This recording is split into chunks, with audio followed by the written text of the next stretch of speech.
ठीक होंगे। News with Ali उस्मानी में आप सब लोगों को खुशामदीद कहता हूँ। अपना कराची न्यूज़ वेलकम करता हूँ आप लोगों को और आप लोगों से गुजारिश करूँगा कि हमारे चैनल को सब्सक्राइब करें, दोस्तों के साथ शेयर करें। आज हम लोग बात करने वाले हैं जापान के हवाले से, क्योंकि जापान की जो प्राइम मिनिस्टर सुनाई टकाचियाँ हैं, उन्होंने रिसेंटली ये अनाउंस किया कि जापान अपने स्नैप इलेक्शंस पर जा रहा है और जापान में इलेक्शंस होने वाले हैं। और ये इलेक्शंस बड़े इंटरेस्टिंग इसलिए हैं क्योंकि जो हुकूमत में पार्टी थी उसके जो प्राइम मिनिस्टर हैं वो ऑल टाइम पॉपुलर हैं, लेकिन जो हुकूमती पार्टी थी जापान की लिबरल डेमोक्रेटिक पार्टी, उसके पास एक कंप्लीट एक टोटल मेजॉरिटी नहीं थी, एक स्लाइटली मेजॉरिटी थी और वो मेजॉरिटी कभी भी लूज कर सकते थे अपने पार्लियामेंट में। इस चीज़ को देखते हुए जो जापान की प्राइम मिनिस्टर सुनाई टकाची हैं, उन्होंने ये फैसला किया कि जापान दोबारा से इलेक्शंस में जाएगा। हम जापान की इंटरनल पॉलिटिक्स को इस वीडियो में डिस्कस करेंगे। दूसरी इंपॉर्टेंट चीज़ हम लोग जानेंगे कि चाइना इन सारे मामलात को कैसे देख रहे हैं, क्योंकि चाइना बहुत नाराज है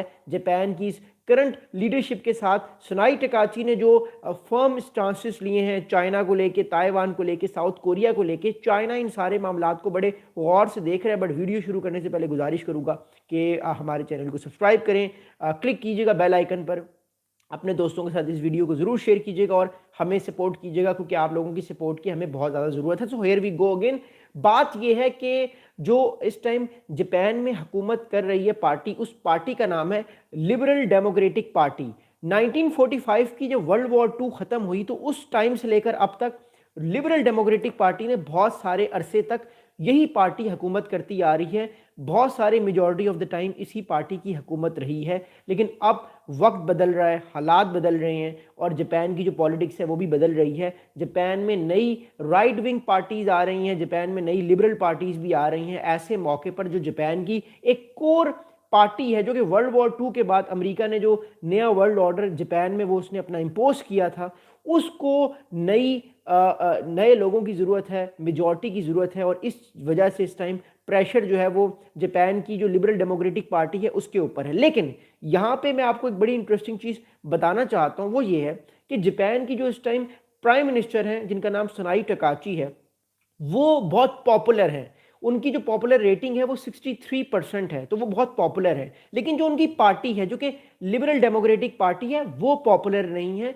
उसको उसकी जो रेटिंग है वो 23% है। यानी अगर 100 लोगों से पूछा गया कि आप लिबरल डेमोक्रेटिक पार्टी को पसंद करते हैं, तो 23% लोगों ने सिर्फ कहा कि वो करते हैं, 67% लोगों ने कहा वो पसंद नहीं करते। तो जापान की जो प्राइम मिनिस्टर है उनकी तो ऑल टाइम पॉपुलैरिटी हाई है, लेकिन जिस पार्टी से वो मुंतखब हुई हैं, लिबरल डेमोक्रेटिक पार्टी, वो पार्टी इतनी ज़्यादा मशहूर नहीं है। तो इस वीडियो में हम लोग ये भी जानेंगे कि क्या वजह है कि जिस पार्टी से ये इलेक्ट हुई हैं प्राइम मिनिस्टर सुनाई टकाची, वो तो इतनी पॉपुलर नहीं है, तो फिर ये अकेली क्यों इतनी पॉपुलर है। इस चीज़ को भी हम लोग समझने की कोशिश करेंगे। लेकिन पहले हम लोग ये समझते हैं, पहले हम लोग ये जानते हैं कि जापान की पॉलिटिक्स में आखिरकार हो क्या रहा है।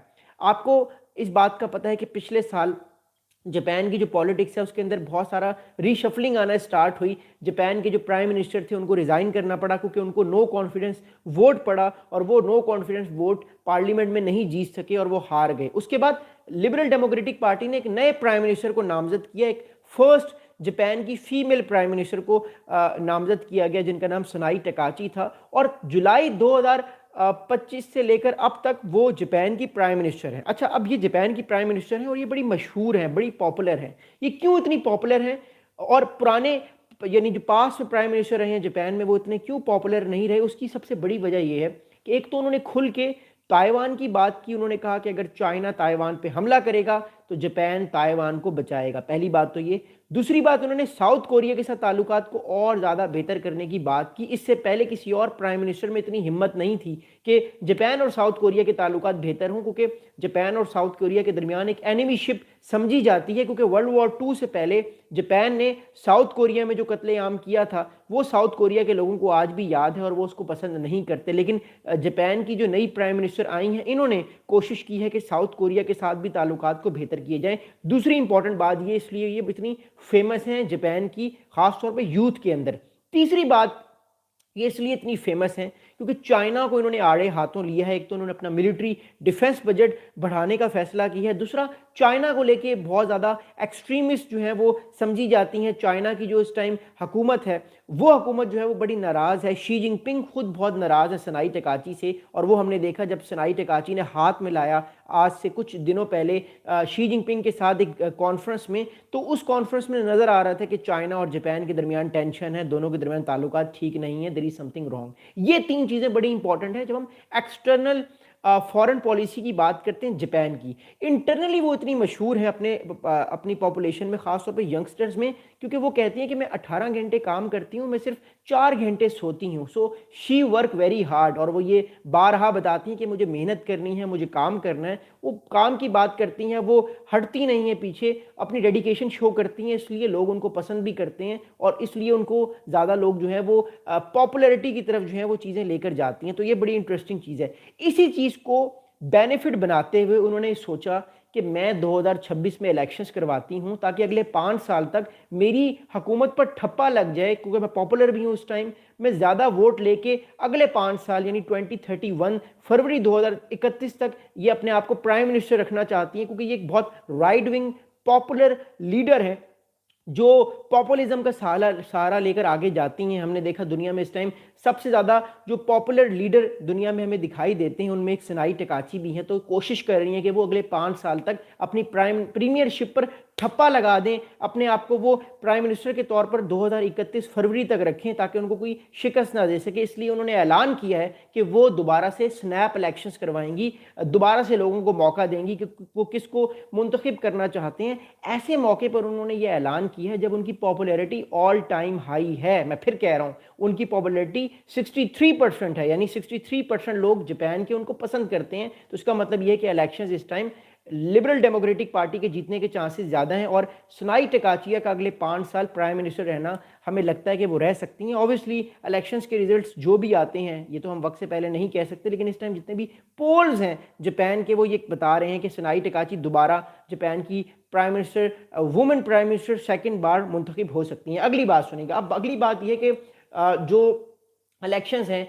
वो 8 फरवरी को होंगे जापान में। पहली बात तो ये वोटर्स जो हैं वो 8 फरवरी को, 8 फरवरी को वोटर्स वोट डालेंगे जापान में। दूसरी इंटरेस्टिंग बात है कि जापान की जो प्राइम मिनिस्टर सुनाई टेकाची हैं उन्होंने एक रिसेंटली स्टेटमेंट दिया है कि I am putting my future as prime minister on this elections. I would like the people to make a direct decision on whether they can entrust the management of the nations to सुनाई टेकाचिया। सुनाई टेकाचिया ये कहती हैं कि मैं अपने लोगों पर एतमाद करके जापान के लोगों पर फोकस करूंगी, भरोसा करूंगी कि वो इलेक्शंस में मुझे जितवाएं, और मेरा पूरा बिलीफ, पूरा फोकस जापान के लोगों के ऊपर है। तो एक तरह से वो लोगों पर अपना कॉन्फिडेंस बहाल करना चाह रही हैं और उनसे रिक्वेस्ट कर रही हैं कि वो लिबरल डेमोक्रेटिक पार्टी जापान की उसको वोट दें ताकि जापान के अंदर जो है वो दोबारा से सुनाई टेकाची प्राइम मिनिस्टर बने। अब सवाल ये पैदा होता है, मैंने आपको ऑलरेडी बताया, बहुत सारे एनालिस्ट ये सवाल बार बार पैदा करने की कोशिश कर रहे हैं कि वजह क्या है कि वो इस टाइम दोबारा से इलेक्शंस करवा रही हैं। हालांकि इलेक्शंस तो 2028 में होने थे, इलेक्शंस तो 2 साल बाद होने थे। जापान के 5 साल का टाइम पीरियड होता है एक पार्लियामेंट में, तो 2028 में उन्होंने इलेक्शंस नहीं करवाए। अभी वो क्यों करवा रही हैं? क्योंकि वो पार्लियामेंट में अपनी ग्रिप और मजबूत करना चाहती हैं। इस टाइम पार्लियामेंट में जो लिबरल डेमोक्रेटिक पार्टी की ग्रिप है वो बड़ी स्लाइटली है, यानी 2 या 4 वोट के अलावा ज़्यादा उनकी कोई ग्रिप है नहीं। और she want 2/3 majority in the parliament, that's why she want that there must be elections in Japan so that she can rule for the next 5 years, और वो अपनी ताकत को कंसोलिडेट करें। चाइना को जो वो चाइना के अगेंस्ट एक कंपटीशन चल रहा है अमेरिका का, फिर साथ में जापान का, उसमें अमेरिका का साथ दें। तो ये सारी चीज़ें समझना बड़ा ज़रूरी है। अगली बात समझना हम सब लोगों के लिए बड़ा अंडरस्टैंड इस मामले में इसलिए है कि जो एक साहब है, इनका नाम है सैम जॉकिन जो है, he is economist at Swiss private bank EFG। ये एक इकोनॉमिस्ट हैं, ये सारे मामलात को देखने की कोशिश करते हैं और ये इकोनॉमी से रिलेटेड बहुत करीबी से चीज़ों को देखते हैं। ये साहब कहते हैं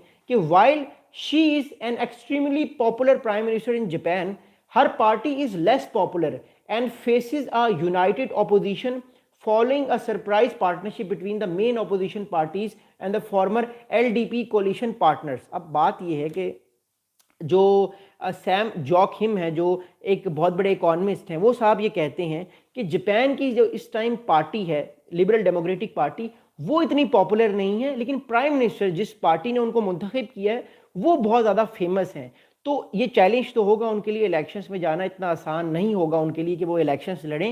लेकिन बहुत सारे और भी लोग हैं लाइक जैस्पर कॉल, जो एक एक्सपर्ट हैं, एक डायरेक्टर, एक एक्सपर्ट डायरेक्टर हैं एट मॉनिक्स, एक ग्रुप है मॉनिक्स ग्रुप। वो ये कहते हैं कि ऐसा नहीं है, वो बहुत पॉपुलर हैं, वो बहुत फेमस हैं। और ये बड़ा अच्छा किया उन्होंने कि वक्त से पहले उन्होंने स्नैप इलेक्शंस का ऐलान कर दिया ताकि अगले 5 साल तक वो ईजिली जापान की इकोनॉमी को एक अच्छी डायरेक्शन की तरफ लेकर जाएं। वो साहब ये कहते हैं कि Takaichi was an inspiration to both old and particularly young Japanese. Her personal appeal rather than her economic policies may prove decisive and derive a landslide victory।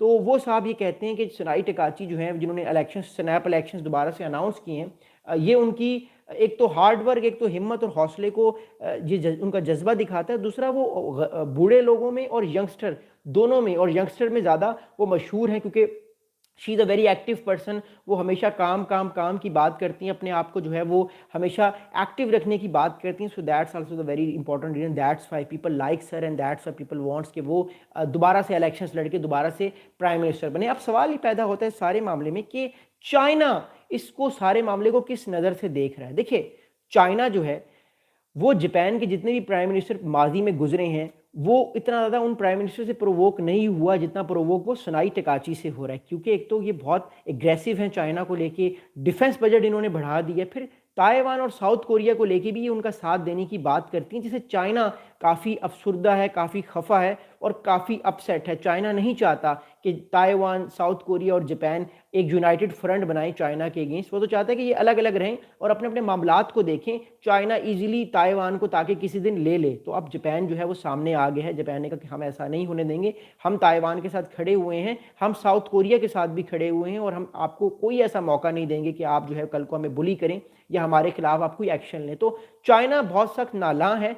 दूसरी जानिब ताइवान और जो साउथ कोरिया है वो उनसे बहुत खुश हैं। बट ऑब्वियसली देखना होगा कि आने वाले दिनों में, आने वाले टाइम पे ये चीज़ किस तरफ जाती है। क्योंकि एक बात तो हमें साफ़ सुथरी नज़र आ रही है, वो ये है कि जापान के अंदर जो नई पार्टी या जो नई एक फीमेल प्राइम मिनिस्टर आई हैं, ये चाइना को लेके बहुत एग्रेसिव हैं। और ये अमेरिकन जो चीज़ें हैं, अमेरिका जो बातें कहता है रीजन में अपने एलाइज़ को, वो सारी की सारी बातें मानना चाहती हैं। और अपने एलाइज़ को भी वो ये कह रही हैं कि वो मनवाएं सारी बातें। और जापान अपना जो डिफेंस बजट है वो और ज़्यादा इंक्रीज़ करते हुए हमें नज़र आ रहा है। खैर 8 फरवरी 2026 को जो कुछ भी हो, एक बात हमें नज़र आती है और एक बात तय है कि ये इलेक्शन सनाई टकाचिया जीत सकती हैं, उनके पास ज़्यादा मेजॉरिटी हो सकती है। इसका उल्टा रिजल्ट भी आ सकता है। लेकिन अगर हम फ़िलहाल जितने भी एस्पेक्ट्स हैं, जितनी भी अप्रूवल रेटिंग्स हैं, जितनी ज़्यादा पॉपुलैरिटी है, सनाई टकाची बहुत पॉपुलर हैं। और हो सकता है कि आने वाले दिनों में जब ये इलेक्शंस हों तो ये बहुत ज़्यादा